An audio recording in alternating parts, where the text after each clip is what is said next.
When COVID broke out, the idea was there's two leading theories. One, this market, this wet market, and two, a virology lab that develops viruses, even if it wasn't, right? Okay, but these guys are saying, don't even look there. Yeah, that's right. Why all of this effort? Right. Okay, so here's the story that I have had confidential verification on that I've discussed once as a theory, but I'm now hearing that this actually has very strong merit and validity. What happened was that we had a breach of security in our intelligence community. Our eyes got eliminated. And I used to speculate about this, but I've now heard internal confirmation that what happened was that there was a quid pro quo set up basically out of desperation. And we transferred technology into Wuhan Institute of Virology. And the quid pro quo was to allow a limited number of human assets to have visibility about what was going on there. Okay.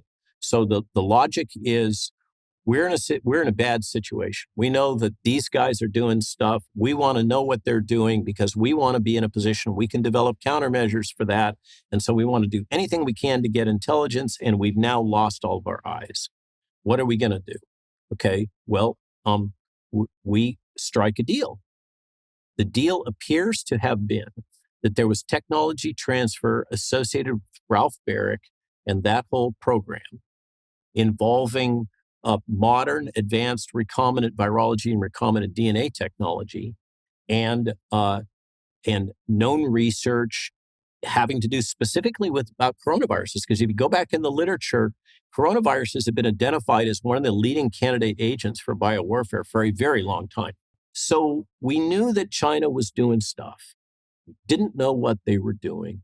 We wanted to have eyes, and we engaged in a quid pro quo that involved both funding transfer and technology transfer, and Tony Fauci knew all about it. As did USAID. We give them a bunch of technology. We give them tech and money. They develop all this, but then what? And then we're supposed to be able to see the results. Right. Okay, and so how does it play out?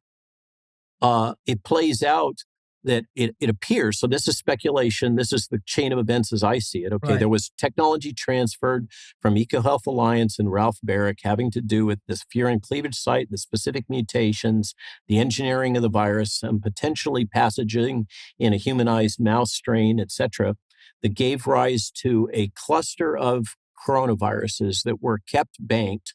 And by the way, they have a massive bank of other coronaviruses that is there and untapped. We don't even know what the contents are that they've been collecting in China for years and years and years. But they came up with a portfolio of recombinant viruses, and they were testing those recombinant viruses. So they were doing something. Somebody got infected. And the current timeline suggests that this happened in November, and the CCP came in and basically cleaned out the records and threw away the samples and did everything they could to make it so that you could never trace what had happened. I think we'll never know. Well, as we discussed, some of these social media platforms, they're not always big fans of what Dr. Malone has to say. So if you want to see the full uncensored discussion with Dr. Malone, go to my locals page, seanspicer.locals.com, and you can see the entire conversation there, completely uncensored, from the social media platforms. Hope to see you there.